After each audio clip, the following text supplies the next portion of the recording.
सत्याची जाण हीच आमची शान या तत्वावर चालणाऱ्या जी अविरत इंटरनेट न्यूज मध्ये मी नीलम चौधरी आपले स्वागत करते।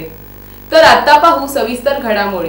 शिवसेना भाजपचे सूत जुळले, राज्यात पुन्हा युतीचे सरकार। राज्याचे मुख्यमंत्री देवेंद्र फडणवीस यांनी गुरुवारी पत्रकार परिषद घेऊन शिवसेना भाजप युतीची घोषणा केली। शिवसेना भाजपचे सूत जुळल्याने राज्यात पुन्हा युतीचे सरकार स्थापन होणार आहे। शुक्रवारी होणाऱ्या शपथविधी सोहळ्यात शिवसेनेच्या 10 मंत्र्यांचा शपथविधी होईल। उपमुख्यमंत्रीपद असणार नाही अशी माहिती फडणवीस यांनी दिली।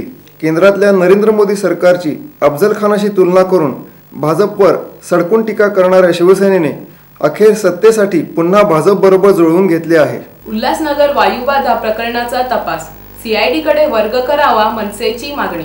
उल्हासनगरातील वायुबाधा प्रकरणी अंबरनाथ पोलीस तपास करीत आहेत। 5 दिवस उलटूनही आरोपीला अटक करण्यात आलेली नाही। त्यामुळे हा तपास सीआयडी कडे वर्ग करण्याची मागणी मनसेचे शहर अध्यक्ष प्रदीप गोडसे यांनी मुख्यमंत्री देवेंद्र फडणवीस यांच्याकडे केली आहे। टाकाऊ रसायनांचा टँकर वालधुनी नदीत सोडल्याने 600 पेक्षा अधिक रुग्णांना वायुबाधा झाली होती। मात्र या प्रकरणाचा तपास लावण्यात पोलिसांना यश आलेले नाही। विधानसभा अध्यक्षांनी घेतली रामभाऊ कापसेंची भेट। विधानसभा अध्यक्ष हरिभाऊ बागडे यांनी बुधवारी संध्याकाळी अंदमान निकोबारचे माजी राज्यपाल राम कापसे यांची भेट घेतली। बागडे हे डोंबिवलीला एका खासगी कामासाठी आले होते। त्यावेळी त्यांनी कापसे यांच्या कल्याणातील निवासस्थानी भेट घेऊन त्यांच्या तब्येतीची विचारपूस केली। तसेच बागडे यांनी रामभाऊ कापसेंबरोबर आपल्या जुन्या आठवणींनाही उजाळा दिला।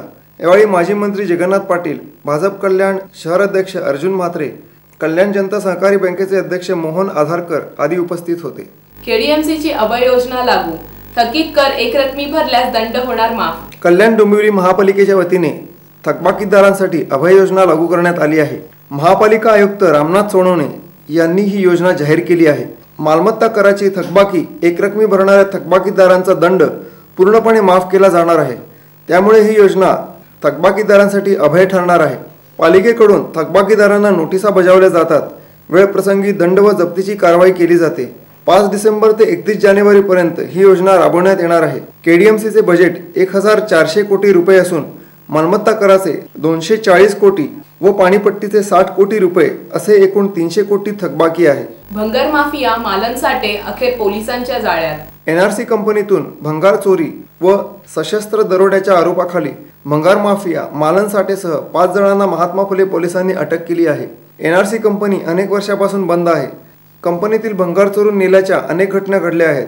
यामध्ये मालनबाई व तिच्या साथीदारांचा मोठा सहभाग असल्याचे पोलिसांनी सांगितले। तर याचबरोबर हे बातमीपत्र संपले। नमस्कार।